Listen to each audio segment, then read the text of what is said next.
별리사라고 하고요. 요 캠퍼스 특화 유니버시아드 관련해서 제가 강의를 맡게 되어서 이 자리에 이렇게 서게 되었습니다.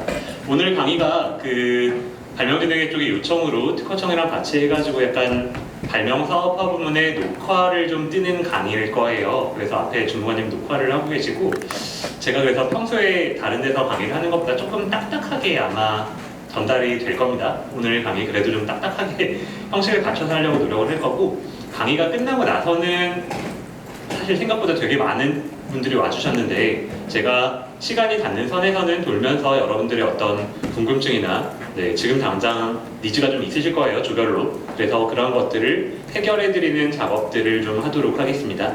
그래서 오늘 강의 시작을 해보도록 하겠습니다. 오늘 강의 일정은 1시간 정도 제가 기본적인 강의 내용을 설명을 드리고요. 발명 사업화 부문에 대해서 요청을 받았기 때문에 사업화 부문에 좀 더 포커싱이 맞춰진 강의를 하도록 하겠습니다.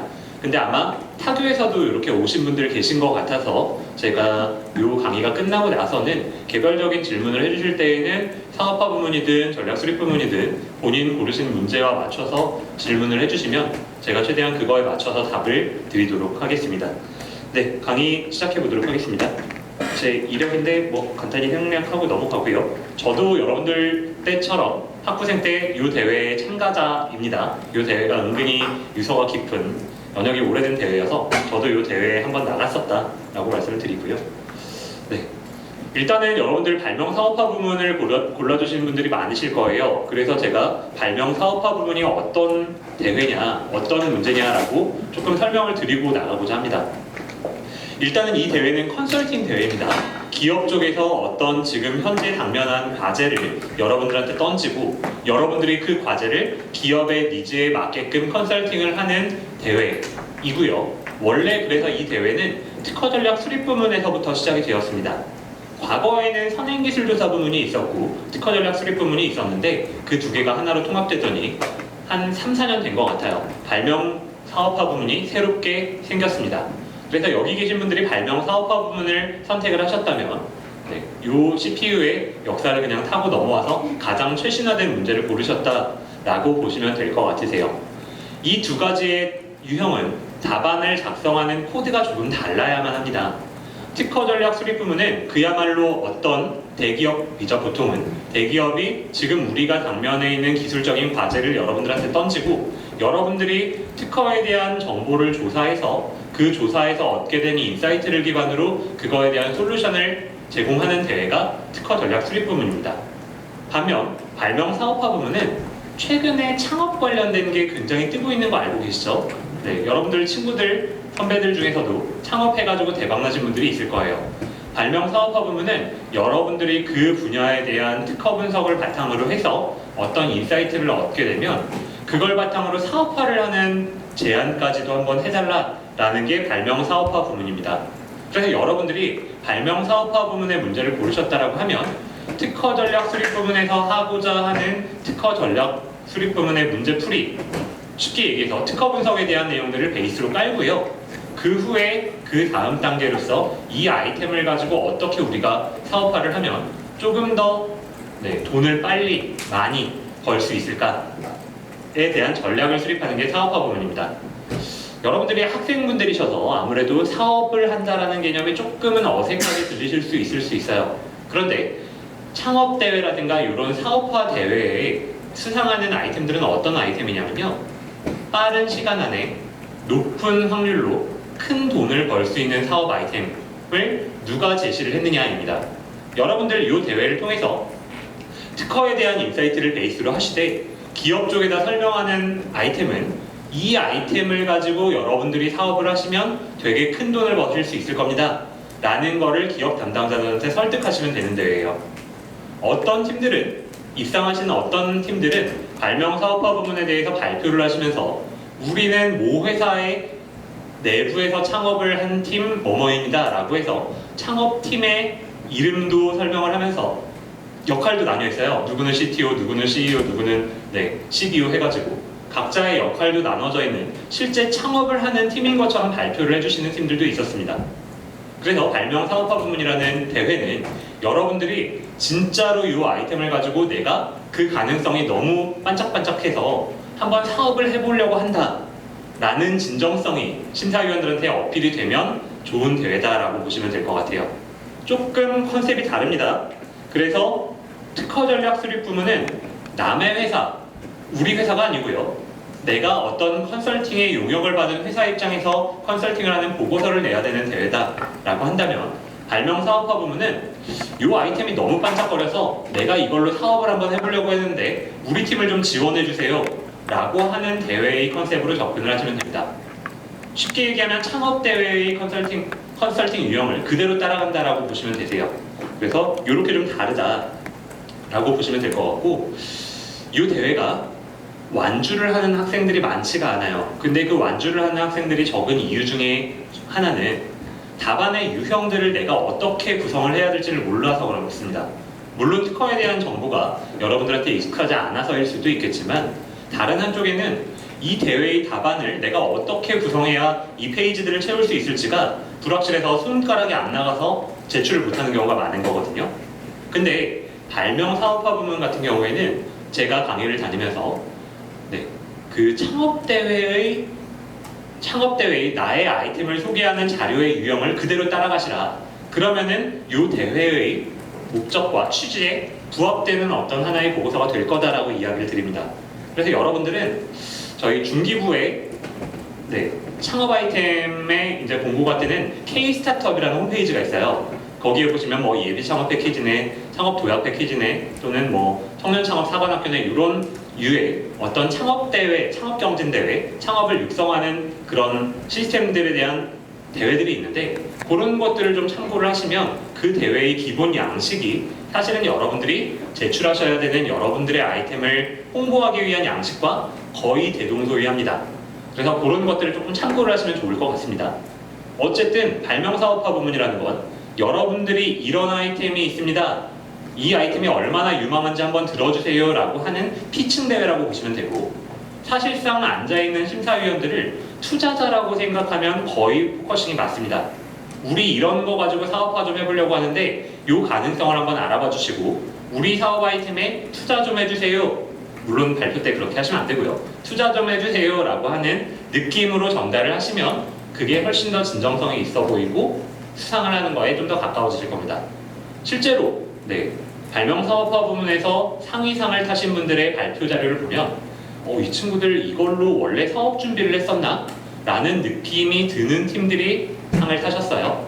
그래서 여러분들도 엉덩이 쭉 빼고 이거 한번 해보시면 좋을 것 같은데요 라는 느낌보다는 내가 이걸로 진짜 창업을 할 거야, 너네가 이거 안 뽑아주면 나 이거 가지고 대학교 졸업하자마자 창업할 거야 라는 느낌이 전달되면 가장 좋습니다.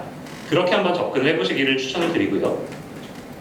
자, 제가 과거의 문제들을 몇 개 가지고 왔어요. 과거의 문제들을 몇 개 가지고 오고 이걸로부터 유형을 한번 보시라고 가지고 와봤습니다. 2023년 문제고요. 올해 문제를 풀어드리기엔 조금 그래서 작년 걸 가지고 왔습니다.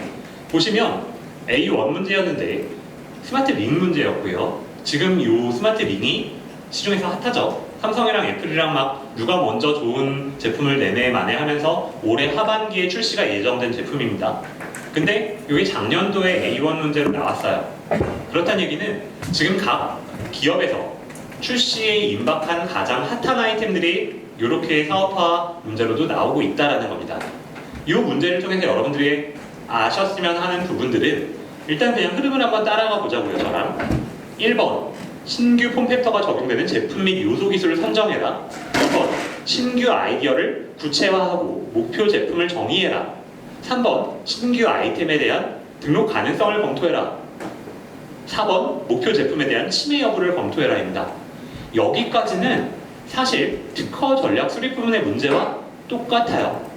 특허 전략 수립 부문도 여러분들 강의, 온라인 강의나 이런 것들 많이 들으셨겠지만 특허에 대한 검색식 짜셔서 정량 분석하시고 정성 분석하시고 그 결과를 통해서 여기에 나와 있는 신규 아이디어를 도출하시고 그 아이디어의 특허 등록 가능성을 판단하고 또는 내가 이걸로 사업을 하려고 할 때 타인의 특허를 침해하는지 안 하는지를 분석하는 이런 내용을 그대로 따라가셔야 되는 거거든요. 그러면 사실은 발명 사업화 부문에서도 1, 2, 3, 4번의 문제는 여러분들이 특허 전략 수립 부문에서 하셔야 되는 문제와 그대로 동일하다라는 겁니다. 그리고 하나가 더 붙죠. 5번 목표 제품의 사업화 전략을 제시해라. 그런데 여러분들이 원래 이 문제를 풀 때 대부분의 학생들은 처음에 이렇게 접근을 했어요. 1번, 2번, 3번, 4번, 5번이 있기 때문에 각각의 문제별로 5등분을 하겠죠. 그래서 20%, 20%, 20%씩 분량을 채워 넣었었거든요. 근데 사실은 그런 답안보다는 사업화 쪽에서 훨씬 더 구체적인 아이디어를 제시하고 5번 문제의 풀이에 훨씬 더 비중을 높이 실은 답안들이 높은 평가들을 받았습니다.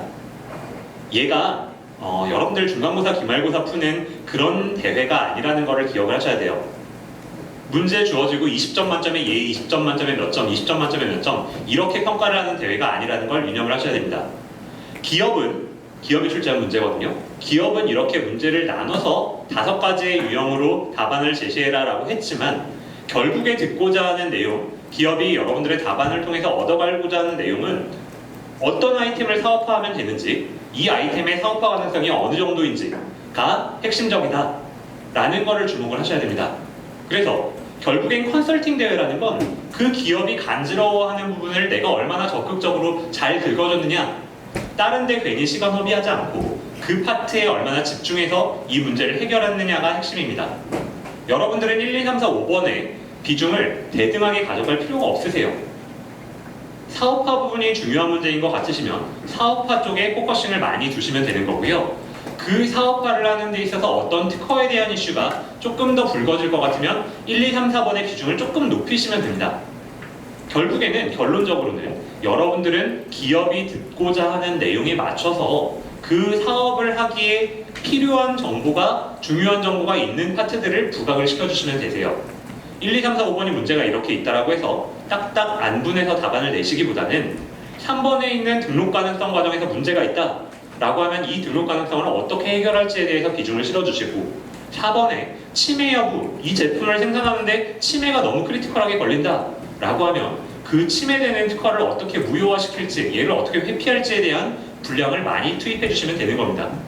그래서 얘를 기계적으로 이 정도 답안으로 구성해도 될까요? 이런 논의들이 많으신데 그렇게 접근하시지 말고 듣는 사람이 어느 쪽에 관심이 더 많을까 라는 거를 조금 더 생각을 해주시고 거기서부터 여러분들의 답안의 밸런스를 잡아가시면 좋겠습니다. 자, 과거에 수상한 수상작의 PPT를 제가 그대로 가지고 와봤어요. 네, 이게 상이상을 탄 답안입니다. 여러분들이 하도 답안의 유형들을 잘 못 잡아가는 경우들이 많아서 작년에 발명진흥회랑 같이 가이드북을 편찬을 하면서 그 가이드북 안에 실제 수상작들의 어떤 답안들을 캡처해서 저희가 많이 넣어놨거든요. 여러분들 혹시 발명진흥회에서 하는 어떤 교육 프로그램을 못 들으셨다면 CPU 홈페이지 들어가셔서 가이드북, 아마 제 기억에 775번인가 뭐 공지사항이 있을 거예요. 그 가이드북을 다운로드 받아서 보시면 여러분들이 작성하셔야 되는 PPT에 선배님들이 수상을 하셨던 답안들의 캡처본들이 꽤 많이 올라가 있습니다. 그런 것들을 참고하시면 우리가 이렇게 답안을 만들어가면 되겠구나라는 것을 조금 힌트를 얻으실 수 있을 거예요. 수상작이라고 말씀드렸죠. 이 수상작은 문제에 대한 분석에서부터 시작했어요. 1, 2, 3, 4, 5번에 대한 문제를 이렇게 제시를 해주시고 1번에서는 우리가 어떤 답안을 내겠다, 2번에서는 어떤 문제를 솔루션으로 제공을 하겠다, 이런 것들을 이렇게 정리하고 해결 방안을 따로 소목차처럼 제시를 하고 시작했는데 굉장히 좋게 전달이 됐거든요. 이런 것도 하나의 방법이다라고 보여드리고요. 네. 다시 한번 설명을 드리면 1, 2, 3, 4번 쉽게 얘기하면 다시 한번 정리를 하면 1번, 특히 1번은 기술 공백 분야를 파악하고 시장 확대 가능성이 높은 영역을 발굴해라라는 내용인데, 쟤는 얘가 만약에 특허 전략 수립 부문으로 나왔으면 이 분야에 대해서 정량 분석해라, 정성 분석해라, 그걸 바탕으로 OS 매트릭스 그려라, 공백 기술 파악해라 라고 문제가 나오고 끝났을 거예요. 근데 얘가 발명 사업화 부문에 나오다 보니까 1번이 그냥 결론만 나온 겁니다. 확대 가능성이 높은 영역을 발굴해라. 근데 특허 전략 수립 부문으로 치면 어쨌든 OS 매트릭스 그리라는 거고, 이걸 바탕으로 어디가 공백 기술인지 파악해서 2, 3, 4번의 아이디어를 제시하라는 거죠. 결론부터 이야기하면 특허 전략 수립 부문이랑 중간까지는 똑같이 간다라는 이야기입니다. 다만 특허 전략 수립 부문은 그 아이디어가 도출될 때까지의 과정이 얼마나 합리적이냐 논리적이냐의 포커싱이 조금 더 맞춰진다면 얘는 조금 더 결론에서부터 시작을 하셔야 돼요. 내가 이 아이디어가 어떻게 노출되는지를 막 하다 보면 여러분들 시간과 분량이 부족합니다. 그래서 정작 이걸 어떻게 사업화할지에 대해서 용두사미가 돼서 흐지부지 되다가 끝나는 경우가 많거든요. 그럼 사실 여러분들이 많이 시간 투자를 해서 이 아이템이 나왔음에도 불구하고 앞단은 과감하게 빡빡빡 생략을 해주시고 뒷단에 이 아이템에서부터 어떻게 얘를 사업화할지, 어떻게 얘를 시장에서 어필을 할지에다가 분량을 많이 실어주셔야 돼요. 그럼에도 불구하고 아마 발표를 하시다 보면 어떤 심사위원은 이게 어떻게 나온 아이디어예요? 특허 분석은 제대로 하신 게 맞아요? 라고 하실 수도 있죠. 그 경우를 대비해서 만약에 필요한 자료는 뒤쪽으로 보내시면 돼요. 어펜딕스 있잖아요. 부록으로 만들어서 첨가를 하시든 또는 발표 자료에 별도 자료로 보충 자료로 내시든 그렇게 뒤쪽으로 보내주시면 됩니다. 그래서 결국에는 이 뒷단에 내 아이템의 사업화 전략으로 가기 위한 과정에 불과하다. 우리는 결론부터 내고 시작할 필요가 있다 라고 말씀을 드립니다. 수상작의 목차예요. 한번 보시죠. 1번 특허 분석, 2번 발명 사업화 이렇게 목차를 나눠놨어요. 그러면 특허 분석 파트에서 가볍게 얘네들을 우리가 정량 정성 분석한 거를 쭉 훑어버리고 사실 우리는 발명 사업화가 목적이니 2번에 있는 발명 사업화 쪽에 무게를 잔뜩 실은 답안입니다. 이렇게 가셔야만 합니다. 원래 발명 사업화 부문이 아니라 특허 전략 수립 부문이었다면 정성 분석을 통해서 나온 특허 하나하나를 읽어주는 데 초점을 맞췄어야 할 거예요, 답안이. 근데 여러분들이 발명 사업화 부문을 골랐다면 그 특허 하나하나를 읽은 거는 과정이죠. 그러면 그 과정을 통해서 내가 어떤 인사이트를 얻었고 그 인사이트를 어떻게 세상에다가 내놓을지에 힘이 훨씬 더 실려야만 한다는 거예요. 뒤쪽에 무게를 훨씬 많이 심었다라고 보시면 됩니다. 자, 말씀드린 내용이에요. 윗단에서 설명드린 내용들은 사실은 특허를 조사해서 우리 아이템에 대한 배경을 조사하는 부분이라고 보시면 되고 2번부터는 내 아이디어가 뭔지 정의를 명확히 하셔야 됩니다. 내가 이거 가지고 사업하겠다. 그러면은 요 앞단에 있는 배경을 조사했더니 내가 사업화할 아이디어는 A 플러스 B 플러스 C 플러스 D다 라는 거를 명확하게 정의를 해주시고 시작을 하시는 거예요. 정확하게 정의를 했어요. 2번에서 정의를 했습니다. 그 다음에 3번에서는 등록 가능성 검토가 나오죠. 등록 가능성 검토는 우리가 1번에서 봤던 이 분야의 시장이나 어떤 특허 상황에 대한 조사랑은 다른 얘기예요. 1번에서는 우리가 뭘 조사했느냐? 이 분야에 있는 특허들을 전체적으로 한번 매크로한 관점에서 쭉 내려다본 거죠.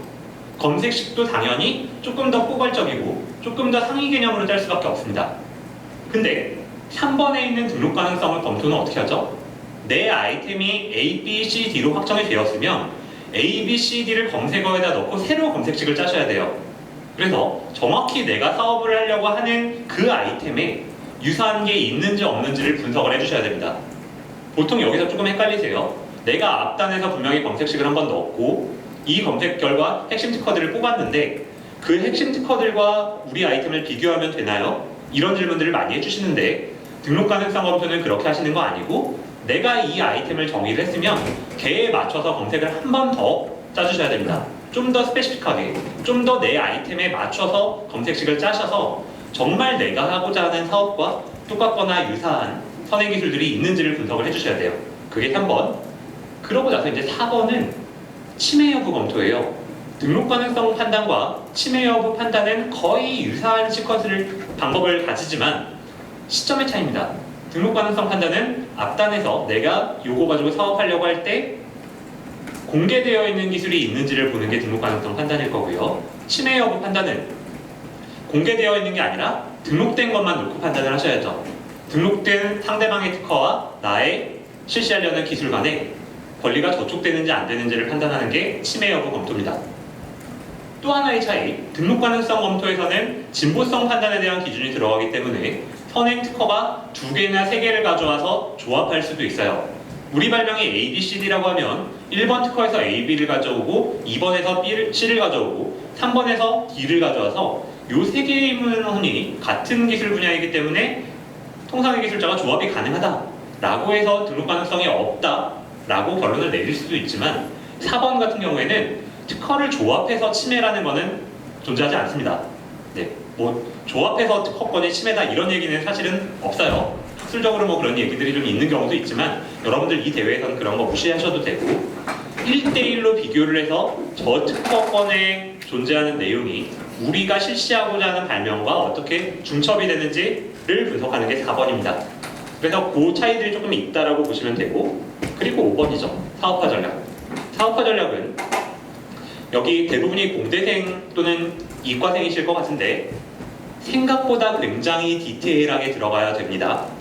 여러분들이 사업화 전략이라고 하면 우리 뭐 인스타에서 홍보하겠다, 유튜브를 통해서 고객 모집하겠다, 뭐 등등등의 이야기들을 하는 경우들도 많고 어떤 회사에 한번 컨택해보겠다 이렇게 하고 끝나시는 답안들이 꽤 있었는데 정작 상탄 답안들은 어떻게 했느냐? 우리가 몇 년 안에 몇 퍼센트의 확률로 얼마를 벌 거냐 라는 것까지 수치적으로 제한이 되는 답안들입니다. 실제 스타트업이 투자를 받으려고 하는데 투자사를 상대로 우리한테 투자를 해주시면 우리가 몇 년 안에 매출액 얼마 달성할 거예요? 영업이익 몇 퍼센트 달성할 거예요? 이 시장에서 점유율 몇 퍼센트 달성할 거예요? 라는 거를 나름의 근거를 가지고 제시를 해주시거든요. 여러분들도 그렇게 디테일하게 가셔야만 합니다. 사업화 전략이라는 건 이 아이템을 가지고 시장에다 내놓으면 알아서 반응들이 몰릴 거고 그러면 우리 거는 알아서 잘 될 거예요 라고 답안을 쓰시면 절대로 안 되고요. 이 시장에 대한 파이가 얼마예요? 유저들이 몇 명인데 이 유저들 중에 내가 이 아이템을 내놓으면 어떤 근거하에 몇 퍼센트가 몇 달 안에 우리 거를 써보려고 할 겁니다 라는 거에 대한 수치가 1년차, 2년차, 3년차로 나와야 됩니다. 단기, 중기, 장기 목표를 정해서 우리 아이템이 장기적으로, 중기적으로, 단기적으로 얼마만큼 빠르게 성장할 수 있는지를 보여주셔야만 해요. 그게 발명사업화분의 답안의 조금 차이라고 보실 수 있겠습니다.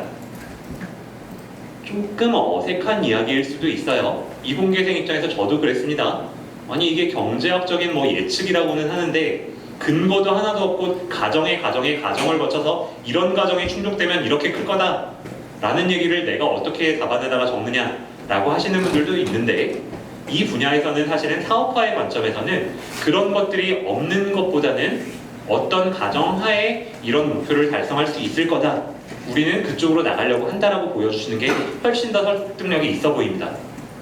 그래서 그런 부분들의 IR 자료 같은 것들 확인을 좀 해주시고 내용들을 집중적으로 제시를 해주시면 좋을 것 같습니다. 한 가지의 이제 발명 사업화 부분의 특징이라면 특허 전략 수립 부분에 비해서 특허를 다루는 파트들이 조금 가볍게 제시가 되어도 입상을 하더라라는 거예요. 제가 그동안에 이제 심사 결과를 보았을 때 특허 전략 수립 부분에 우리는 어쨌든 CPU가 특허 대회이기 때문에 특허에 대한 분석을 이만큼 했다, 이렇게 열심히 했어요 라고 막 보여주시는 답안보다는 특허에 대한 거는 가볍게 배경으로 깔고 우리는 이만큼은 이해했다, 우리가 이해했는지가 궁금하면 한번 물어봐라 라고 던지면서 분량은 뒤쪽에다가 와장창 실어주시는 게 훨씬 더 좋은 평가를 받았습니다. 그래서 답안에 대한 구성은 조금 그렇게 하셔도 된다. 여러분들 시간이 부족하실 텐데 특허 분석에 대한 파트는 조금 가볍게 제시해 주시고 넘어가셔도 된다 라고 감히 제가 말씀을 드리겠습니다. 네, 정량 분석에 대한 그래프죠. 되게 열심히 깔끔하게 많이 분석을 한 것 같아 보이시죠? 얘가 실제 발표 자료의 한 페이지입니다. 여러분들 다시 한번 생각해 보세요. 여러분들이 이렇게 분석을 많이 했어요. 그러면 이거 PPT에 어떻게 넣으실 것 같으세요? 하나의 그래프당 한 장씩 넣으실 것 같지 않으세요? 근데 발표하는 시간이 부족하고 얘가 우리가 가고자 하는 궁극적인 목표가 아니기 때문에 이 수상작은 답안에다가 정량 분석의 결과를 한 장에다 다 때려놓고 우리 이만큼 했어요 라고 보여주고 다음으로 넘어가 버렸어요. 이렇게 하시라는 겁니다. 발명사업화 보면 궁극적으로 이런 그래프를 보고 설명하기 위한 대회가 아니잖아요. 우리가 이렇게 분석을 열심히 했고 여기서 나온 인사이트를 이렇게 얻었습니다 부터 출발하시라고요. 얘는 보여주시고 가볍게 생략하고 넘어가시는 편이 좋으실 수 있습니다. 그래서 이렇게 해서 보여줬어요. 다음 장입니다. 실제로 이 얘기는 우리는 이만큼 다 열심히 했다, 안 한 게 아니다. 근데 시간이 없기 때문에, 분량이 부족하기 때문에 이렇게 가볍게 했다라는 걸 보여주고 생략하고 넘어가겠다 라고 하고 끝난 거라고요. 여러분들은 조금 절제의 미학을 발명 사업화 부문이시면 키우셔야 될 겁니다. 내가 이만큼 시간을 갈아 넣었기 때문에 그걸 보여주고 싶으시겠지만 조금 내적으로 발물이를 하셔야 돼요. 이거 막 대열하셔서 정말 열심히 하신 게 보이는데 발표 자료가 60장, 70장 되는 조가 있었어요. 심사 장소에서 이제 발표 심사를 하는데 거의 랩하다가 나가셨습니다. 장표만 계속 넘기다가 끝났어요. 그렇게 되면 여러분들 결코 좋은 답안을, 좋은 평가를 받지를 못하세요.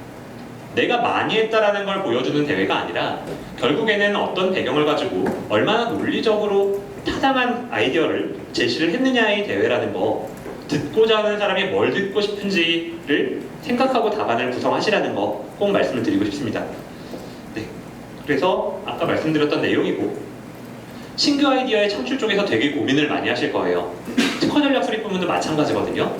아니 내가 이거 박사 출신이 아닌데 삼성전자 박사님들도 못하는 신규 아이디어에 대한 폼팩터를 내가 어떻게 제시해? 이런 고민들도 되게 많으실 거예요.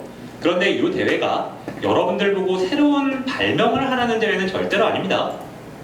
기존에 있던 특허 분석을 통해서 나와 있던 아이디어를 약간 개량해보세요. 또는 A라는 특허와 B라는 특허를 필요한 요소들만 뽑아내서 한번 조합해보세요.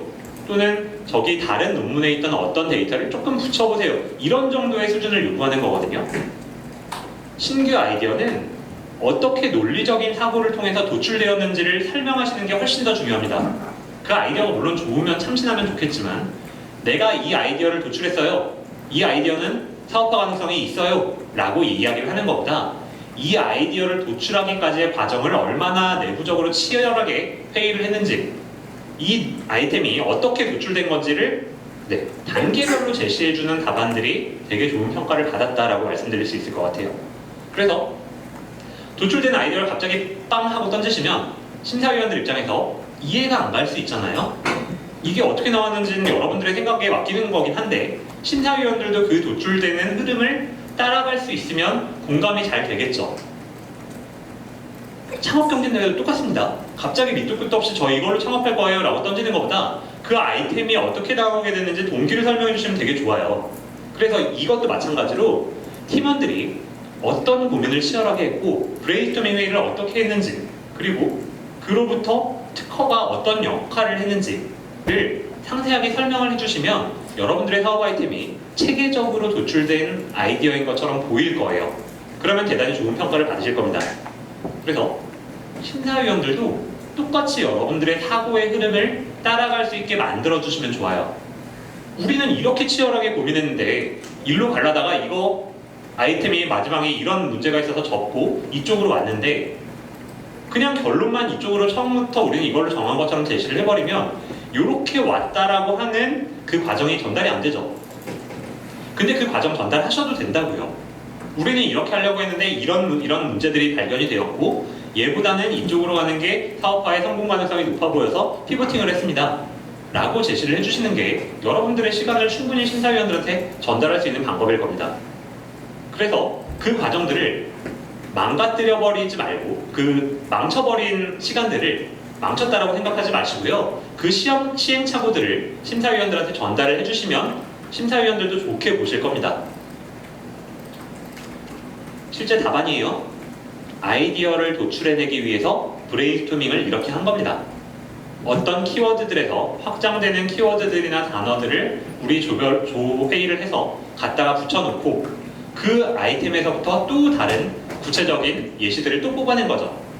이렇게 해서 우리는 이렇게 키워드들 구성들을 확정해 갔다 라고 보여준 답안이고 되게 높은 평가를 받았습니다. 마찬가지예요. 저기서 어떤 단어를 꺼집어냈으면 그 단어에서부터 구체적인 예시들을 한 번씩 적어본 거죠. 가전제품 투명 OLED로 요리법을 알려주는 광파 오븐, 재료의 유통기한과 양을 고려해 요리법을 알려주는 냉장고, AR로 코드해주는 의류 관리기, 막 던진 거예요. 내부적으로 생각나는 우리 사업화 아이템들을 도출해가지고 학생들이 쭉 나열을 한 거죠. 그리고 이 아이템들을 평가를 한 겁니다. 내부적으로 또는 외부의 인사를 초빙해서 이 중에 뭐가 더 사업화 가능성이 높아 보이는지 주관적인 의견, 객관적인 의견을 동원해서 엄선한 거죠. 우측에 보시면 아이디어 선정 기준이 있습니다. 이렇게 있는 아이디어들을 얼마나 치열하게 정교하게 선택을 하려고 노력을 했는지가 너무 잘 드러나고 있어요. 우리가 밑도 끝도 없이 갑자기 투명 OLED로 요리법을 알려주는 광파 오븐이 시장에서 잘 먹힐 것 같아서 이걸로 정했습니다 라고 하는 것보다 우리는 아이디어 회의를 통해서 이렇게 많은 아이디어를 깔아놓고 하나하나의 타당성을 이런 관점에서 도출을 해봤습니다. 그 중에서 얘가 가장 높은 점수를 얻어서 우리는 이걸로 사업화를 해보려고 시도를 하게 되었습니다 라고 하는 게 훨씬 더 있어 보이죠. 이렇게 접근을 하시는 게 발명 사업화 부문의 좋은 답안이 될 것 같습니다. 네. 전체 아이디어를 제시하고 요소별 아이디어를 제시하고 각각의 아이디어를 어떻게 구체화시켜 나갈 것인지에 대해서 단계적으로 설명을 했어요. 이 답안은. 물론 그 과정에서 여러분들이 특허를 이용하면 금상첨화합니다. 구체적으로 하려고 하는데 저 S전자에서는 이런 특허가 있더라. 그래서 이 특허에서 아이디어를 얻어서 이렇게 구체화를 했다 라고 제시하면 정말 이 대회의 취지에 맞는 아이디어 경진대회가 된 거죠. 이렇게 간 답안들이 좋은 평가를 받았다고요. 여러분들이 지금 이 주어진 목차에 답안을 내는 거에 너무 집중하고 계신 분들이 많을 텐데 사실 그 문제 1, 2, 3, 4, 5번 필요 없습니다. 그거에 너무 집착하지 마세요. 걔는 여러분들한테 답안을 제시하기 위한 하나의 가이던스를 준 것뿐이에요. 결론은 내가 제시한 아이템이 얼마나 사업화를 했을 때 잘 될 것 같아 보이느냐 라는 거를 제시할 수 있느냐 없느냐 게임입니다. 주변에 있는 조보다 내가 제시한 아이템이 훨씬 더 돈이 잘 될 것 같아. 이게 진짜로 현실성이 있어 보여 라고 인정이 되면 여러분들의 답은 상을 타실 거고요. 아무리 분석을 잘 해놨어도 그냥 탁상공론에 불과한 것 같은 답안이고 얘가 현실성이 없어 보이면 실제로 좋은 평가를 받지 못할 겁니다.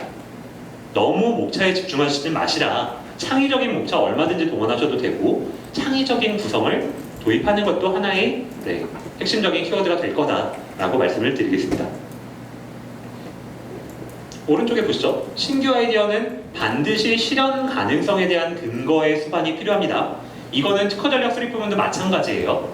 여러분들이 상위상을 받느냐 장려상을 받느냐의 차이는 제가 볼 때 여기에 있는 것 같습니다. 마지막에 심사위원들은 쭉 발표를 듣다가 마지막에 이제 이런 아이템이 도출되었습니다에 꽂힐 거예요. 그러면 Q&A는 거의 대부분이 그 신규 아이템에 대한 질의로 나갑니다. 그러면 그 아이템에 대해서 여러분들이 디펜스를 되게 잘 하셔야 돼요. 이 아이템이 얼마나 현실 가능성이 있는지, 이게 그냥 잘 될 거다라고 얘기하는 것보다 어떤 근거에 의해서 실현 가능성이 있는 기술인지를 필요한 자료들을 다 갖다 붙여서 근거를 만들어 주셔야 돼요. 여러분들은 대부분이 학부생이실 겁니다. 대학원생도 있으시겠지만 심사위원들로 들어가시는 분들은 최소한 그 업계에서 15년, 20년을 하셨던 분들이에요. 특허가 됐든 엔지니어가 됐든. 그러면 그분들한테 여러분들의 아이디어를 설득하는 건 사실 조금 어려운 일일 수도 있어요. 그럼 여러분들이 할 수 있는 근거는 뭐가 있죠? 그분들보다 더 권위 있는 자료를 갖고 와서 서포트를 하는 거예요.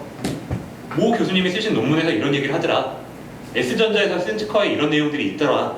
이런 내용을 갖다가 얘가 현실성이 있다, 얘가 실현 가능성이 있는 얘기다, 허무맹랑한 내 머릿속에서만 나온 얘기가 아니다 라는 거를 보여주시는 게 뒤쪽에 디펜스를 하는데 크게 도움이 되실 겁니다. 그런 부분들을 좀 많이 보완을 하시라라고 말씀을 드리고요. 어쨌든 특허 유니버시아드 대회잖아요.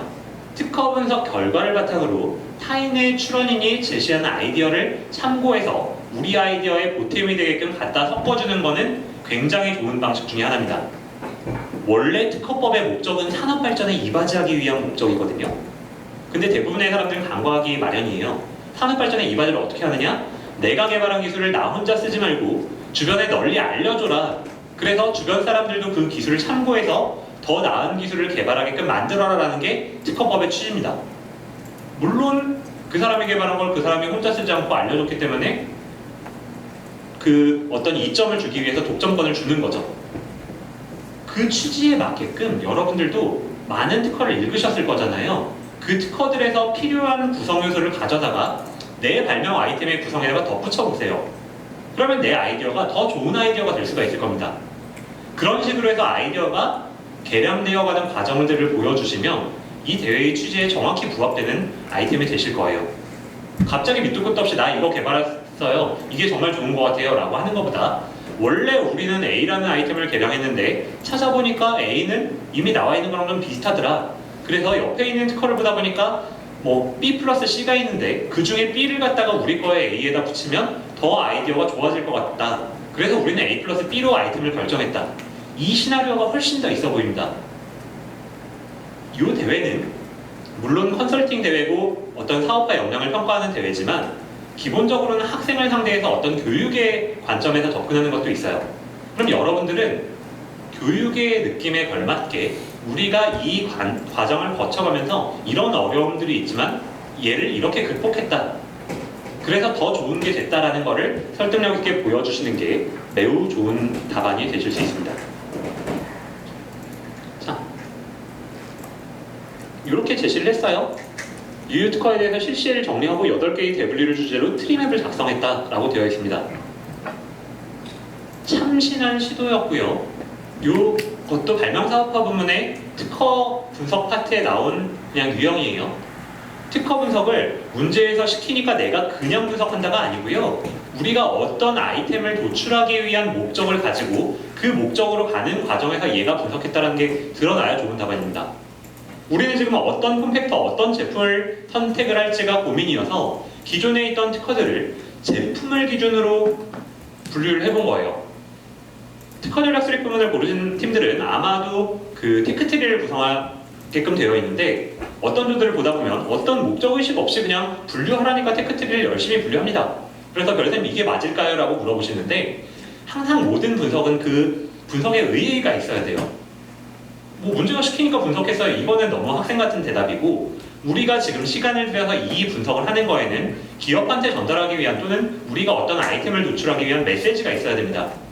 그 메시지를 만드는 관점에서 우리는 이렇게 기존에 나와 있던 특허들을 한번 정리를 해봤다 라고 이야기를 한 거고 굉장히 좋은 평가를 받은 페이지이긴 합니다. 네.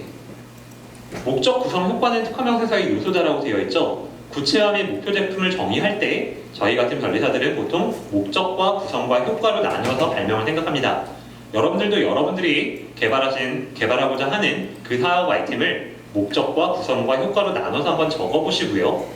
특히나 그 구성은 그 구성들 단어 기준으로 잘라주시는 게 필요합니다. 변리사님들 강의를 한번 들으셨으면 A 플러스 B 플러스 C 이런 얘기들 많이 들으셨을 거예요.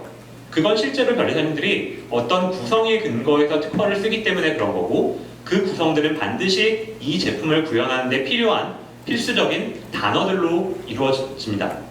그래서 여러분들은 여러분들의 아이템을 그냥 이런 거예요 라고 줄글로 쓰시기보다는 또는 이런 거예요 라고 그림으로 그려서 보여주시기보다는 목적과 구성과 효과에 맞추어서 우리가 특허를 쓴다면 이렇게 쓸 거다 라고 보여주시는 쪽으로 답안을 제시를 해주시면 좋을 것 같습니다.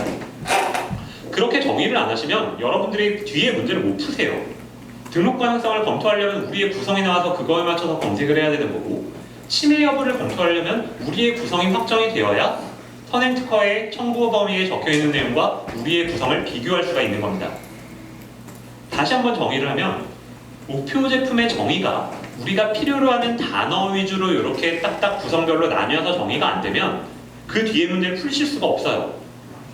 그래서 여러분들은 여러분들이 이 사업 아이템으로 특허를 쓴다라고 생각을 하시고 우리가 이 특허를 쓸 때 구성에 대한 정의를 어떻게 할지를 다시 한번 생각을 해서 정리를 해보시면 좋을 것 같습니다. 네. 중간중간에 제가 계속 캡처를 해서 끼워 넣은 페이지들입니다. 디스플레이 기술은 어떠한 기술적인 목표를 필요로 해야 될 거다. 식물 재배기 기술은 뭐가 필요할 거다. 기타적으로 추가한 요소들은 이런 것들이 있을 거다.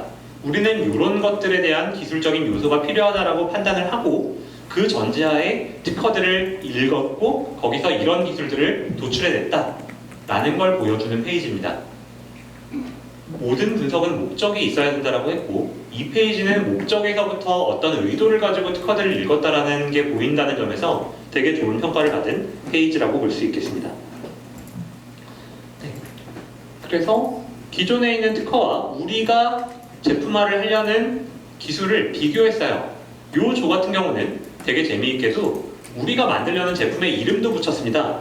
퍼즐러라고 해서 퍼즐러 디스플레이를 이렇게 필요에 따라서 조합하는 기술을 만들어 왔는데 이 학생들은 본인들이 만드는 제품명도 만들어서 퍼즐러라는 디스플레이가 있는 것처럼 계속 비교를 했어요. 그래서 좌측에 있는 선행 특허와 우측에 있는 우리 제품을 계속 1대1로 이렇게 비교를 하면서 가져갔고요.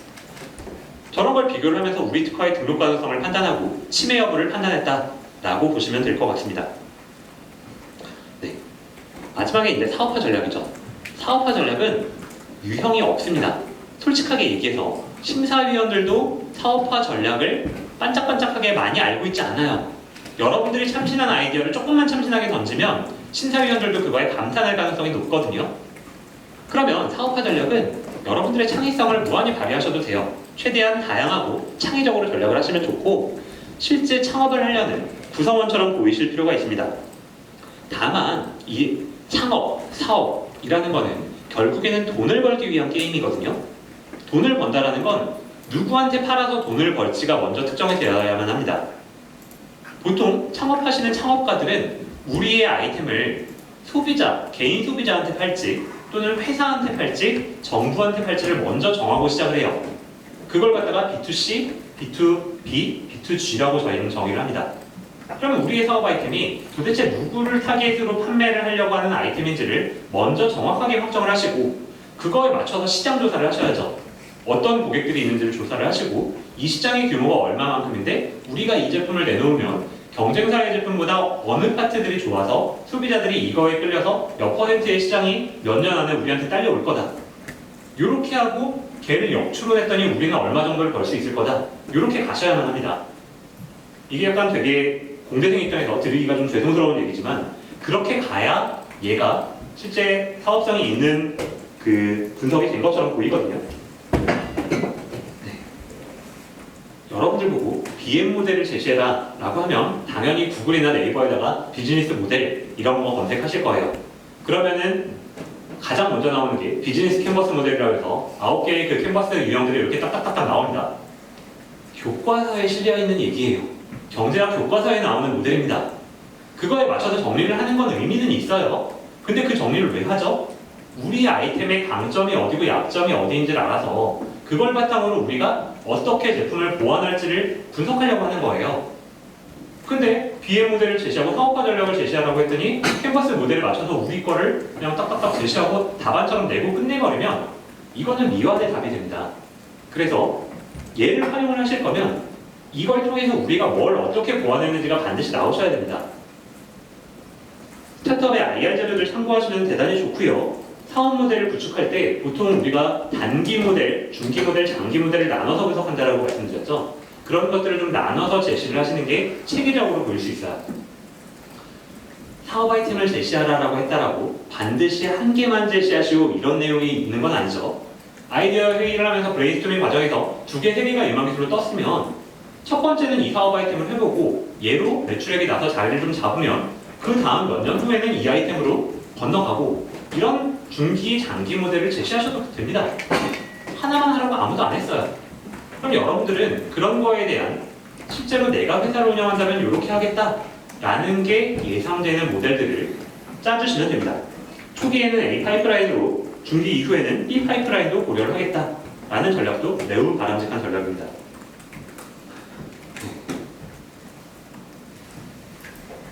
보이세요?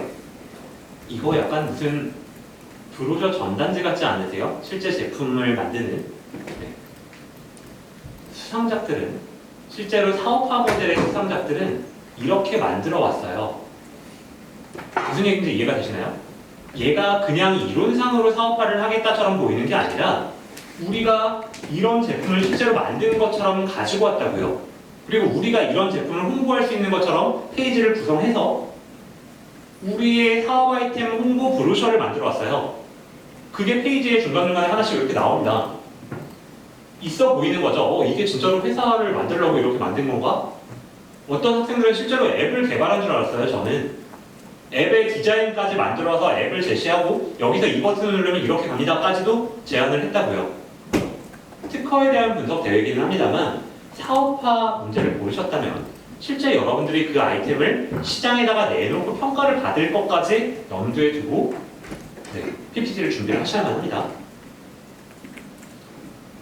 이런 거죠. 저 실제 이게 있는 앱인 줄 알았다고요. 얘가 아마 2년인가 3년 전쯤에 그 대통령상 타신 분의 답안일 건데 이렇게 만들었어요. 문제에서 아무도 이렇게 만들려고 안 시켰죠. 근데 우리는 이런 비즈니스를 모델을 바탕으로 인체에 대한 뭐 골격근이나 이런 거를 분석해서 그거에 맞춤형 운동 레시피를 제공하는 어플리케이션을 만들겠다, 회사를 만들겠다라고 하면서 이렇게 PPT를 준비해갖고 온 거예요. 실제 창업하려는 거 같잖아요. 실제 앱이 있는 줄 알았다고요. 이렇게까지 가셔야 여러분들이 좋은 평가를 받으실 수가 있습니다. 이론적으로 하는 대회가 더 이상 아니에요. 발명사업화 부분의 대회는 여러분들이 앞쪽에 있는 특허 분석을 바탕으로 진짜 사업화를 할 것처럼 보이시는 팀이 이깁니다. 그 전제를 깔고 이해를 하시면 좋을 것 같습니다. 이 목차가 제가 아까 말씀드린 중기부의 창업지원 대회들의 공통된 목차입니다. 첫 번째 문제인식, 두 번째 실현 가능성, 세 번째 성장 전략의 목차 순서대로 이렇게 제시가 되고요. 여러분들의 답안도 이 순서대로 가시라는 건 아니지만 여기에 있는 내용들을 담아두시면 좋습니다. 얘가 실제 우리 아이템을 홍보할 때 이 순서대로 홍보하라는 거거든요. 여러분들의 사업 아이템도 이 목차나 이런 내용들을 참고를 하시면 좋을 것 같습니다. 자, 이게 거의 제가 드릴 수 있는 마지막 키워드일 것 같은데요. 원래 답안의 목차는 여러분들이 발명사업화 부분을 보셨으면 특허에 대한 분석을 먼저 하시고 그 다음에 아이템을 그로부터 도출을 하시고 개의 비즈니스 모델을 구축을 하시는 게 원래의 순서가 맞아요. 답안에서 이렇게 하라고 되어 있을 거예요. 실제 이 대회의 취지도 그렇고. 근데 이렇게 만들기는 여러분들한테는 솔직하게 말씀드려서 시간도 없고 너무 어렵습니다. 그러면 여러분들은 사실은 거꾸로 가시라는 거예요. 답안의 목차는 저렇게 하시되 실제 여러분들이 문제를 푸실 때에는 내가 꽂힐 사업화 아이템을 먼저 정하세요. 그리고 걔를 돋보이게끔 하는 쪽으로 우리가 이런 분석을 했더니 그 답안이 나오는 것 쪽으로 답안을 구성을 하시면 되잖아요. 실제 수행은 오른쪽에 있는 것처럼 하시라고요. 답안의 순서는 왼쪽처럼 쓰셔야겠지만 그래야 답안이 일관성이 있게 한 방향으로 가는 것처럼 보입니다. 우리가 이런 시장을 분석했고 이렇게 특허 분석을 했더니 이 시장이 유망한 게 나왔고 여기서 아이템을 선별했더니 이런 아이템이 나왔고 여러 가지 분석들을 해봤더니 이 아이템이 굉장히 효과적인 아이템으로 판명이 되었습니다. 이렇게 순서대로 가는 경우는 쉽지가 않죠. 그럼 여러분들은 사실은 아이템을 먼저 정하시라고요. 그리고 그 특허 분석에 대한 내용은 그 아이템을 빛나게 해주는 쪽으로 몰고 가시면 되잖아요. 그렇게 답안을 작성하시는 게 지금 남은 시간이 많지 않은 현재 시점에서 조금 더 수월하게 답안을 밀고 갈 수 있는 방향이지 않을까라고 생각이 듭니다. 네, 제가 뒤쪽에는 치매에 대한 요건을 넣어오기는 했는데 특허에 대한 기본 교육을 못 받으셨던 분들, 치매가 뭔지 잘 모르겠다 하시는 분들은 이 답안에 대한 내용들을 참고를 해주시면 될 것 같고 시간 관계상 이 내용들은 제가 이 자리에서는 생략을 하도록 하겠습니다. 기본 교육이나 또는 가이드북 그리고 CPU 홈페이지에 있는 온라인 교육을 참고하시면 여기에 있는 치매 요건 같은 건 충분히 이해가 되실 거라고 생각을 합니다. 그래서 제가 쭉쭉 넘어가서 제가 조금 욕심을 내고 기술 이전에 대한 얘기들을 넣어오긴 했어요. 여러분들 문제 중에 기술 이전을 할 수 있는 특허를 발굴하고 걔를 어떻게 도입할지에 대한 꼭지가 들은 문제들이 있습니다. 이거는 좀 여러분들 어려운 문제기는 해요. 기술 이전이라는 건 웬만한 변호사님들도 많이 다루는 영역이 아니거든요. 기술 이전이라는 거는 내가 찾은 그 중요한 특허를 우리 회사 쪽에 가져올 수 있도록 시도를 하겠다라는 거고요. 기본적으로 회사가 들고 있는 특허를 우리 회사가 사오는 경우는 쉽지 않습니다. 왜냐면 그들도 사업화를 하려고 특허를 낸 건데 우리가 그 특허를 사오겠다라고 하면 굉장히 비싼 값을 치르거나 또는 안 팔겠죠. 그러면 사실 여러분들의 답안에서 우리가 삼성전자인데 하이브 특허를 사오겠다라는 거는 현실성이 전혀 없는 이야기예요. 기술 이전, 기술 도입에 대한 이야기를 하실 거면 기업의 특허를 도입하겠다라는 이야기보다는 연구소나 대학들 이런 데는 제품을 생산하는 조직들이 아니죠. 그들이 가지고 있는 특허를 발명자를 찾아가서 우리 쪽으로 특허를 판매하라고 권해보고 저렴한 가격에 매입을 해서 우리 쪽에서 후가공을 해서 제품을 만들겠다. 이런 논의가 되셔야만 합니다. 경쟁사 특허를 매입하겠다라는 이야기는 틀린 얘기예요. 그런 경우는 없다라고 보시면 됩니다. 그 부분들이 학생들 많이 틀리는 부분이어서 제가 한 가지 언급을 드리고, 이 자료에 기술 이전 계약의 프로세스들이 있으니까 내가 고른 문제에 기술 이전과 관련된, 기술 매입과 관련된 파트들이 있다라고 하면 제가 이 강의자를 놓고 갈 터이니 이것들 한번 참고를 해주시면 좋을 것 같습니다. 기본적으로 기술료에 대한 결정은 정액기술료, 마일스톤 기술료, 경상기술료라는 내용들로 나뉘어 있고, 이걸 통해서 우리가 어떤 식으로 기술료를 지급할지, 또는 우리가 특허를 만들어서 후발주자들한테 어떤 식으로 기술료를 받을지에 대한 전략이 들어가는 것도 사업화 전략이긴 합니다. 근데 제가 알기로 대부분의 발명 사업화 문제들은 여기까지는 안 들어가셔도 될 거고요. 일부 기술 이전에 대한 꼭지를 다루고 있는 문제를 고르신 팀들은 기술 이전에 대한 베이스를 조금 공부를 하고 시작을 해주시기를 바라겠습니다. 네. 그래서 최종적으로 오늘 강의를 정리를 한번 해보면 첫 번째입니다. 심사위원들은 여러분들 예상과는 조금 다르게 답을 모릅니다.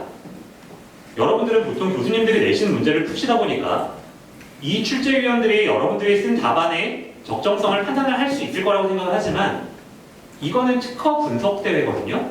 그 분석을 해보기 전에는 답을 몰라요. 근데 그 문제를 내신 분들도 진짜 그 분야가 궁금해서 내신 거예요. 그럼 여러분들이 답안을 작성을 하시고 제출을 하실 때 자신 있게 하시면 돼요. 그 분야에 대해서 여러분들만큼 시간을 투입해서 공부를 한 사람이 없습니다. 심사위원들도 몰라요. 그냥 기본적으로 그 분야에 대한 엔지니어링을 하시는 분들, 그리고 저희 같은 특허 분석을 했던 친구들이 있는 것 뿐이지 여러분들만큼 많이 공부한 사람은 없을 거예요. 그러면 발표 심사를 하시든 그 위에 이후에 Q&A를 하시든 여러분들의 시간과 노력이 들어간 거에 대해서 자부심을 가지고 당당하게 발표를 해주시면 됩니다. 두 번째, 심사위원분들은 적어도 제가 봤던 심사위원들은 전부 이렇게 하셨어요. 분야별로 나눠서 1번 문제 20점 만점에 몇 점, 2번 문제 20점 만점에 몇 점, 이렇게 평가 잘 안 하십니다. 그냥 다 듣고 어떤 조의 답안이 임팩트가 남았는지, 어떤 조의 답안이 우리 기업에 도움이 되었는지를 놓고 평가를 하시거든요. 그럼 여러분들은 심사위원들한테 하나하나의 점수를 따려고 답안을 만드시지 마시고요. 전체적으로 임팩트가 있는 답안을 구성하는 거에 포커싱을 좀 맞춰주시면 좋을 것 같아요. 세 번째, 아직 정량 분석 단계이면은 시간이 없습니다. 여러분들 7월 중순까지 답안 내셔야 되는데 여기서 특허 분석 어떻게 할지 갈팡질팡 하고 계시면 안 돼요.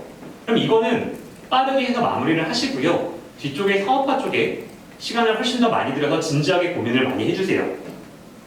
보고서 분량입니다. 보고서 분량 관련된 질문들이 되게 많이 들어오시는데 보통 100쪽 다 넘어요. 근데 그 중에서 50쪽, 60쪽짜리가 있으면 그 안에 아무리 컴팩트하게 담아봐도 저희가 서류 평가할 때 이걸 좋은 점수 주기가 좀 힘듭니다. 그러면 최소한 갖다 붙이시면 되잖아요. 많이 붙이셔서 100쪽 정도는 되게끔 만들어주시면 좋겠다 라고 말씀을 드리고, 발표가 갈수록 되게 프로페셔널해집니다. 여러분들의 발표하는 태도, 발표하는 자세, 그리고 실제 어떤 제스처, 이런 것들도 생각보다 되게 커요. 그래서 여러분들이 이게 우리는 내용을 열심히 했으니까 발표는 그냥 대본 적어서 읽으면 되겠지, 진짜 오산입니다. 이 부분도 정말 체계적으로 전문가가 하는 것처럼 준비를 많이 해주시고요. 다섯 번째가 제일 중요합니다.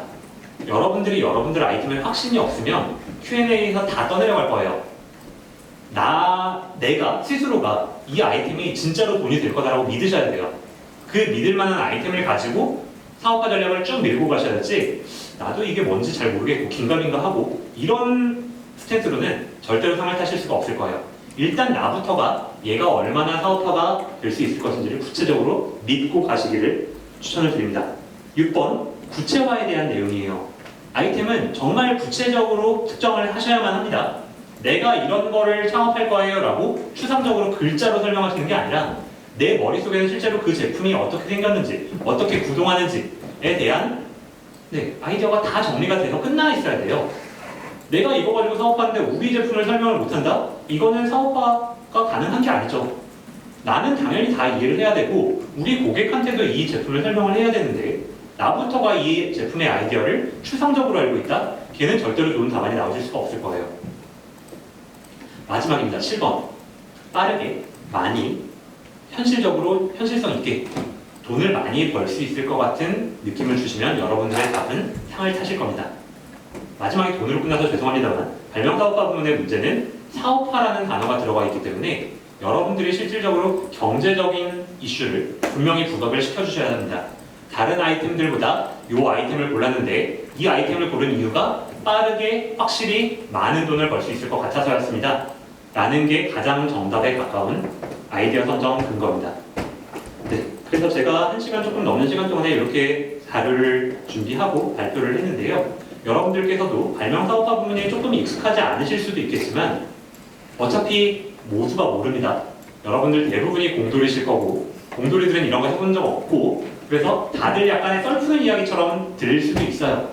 그런데 그 와중에 디테일이 살아있는 조가 이깁니다. 여러분들의 답안에 조금씩 디테일을 넣어주시기를 부탁을 드리고 믿고 끝까지 완주를 하시기를 권해드리도록 하겠습니다. 그럼 오늘 강의 여기서 마치도록 하겠습니다. 고맙습니다.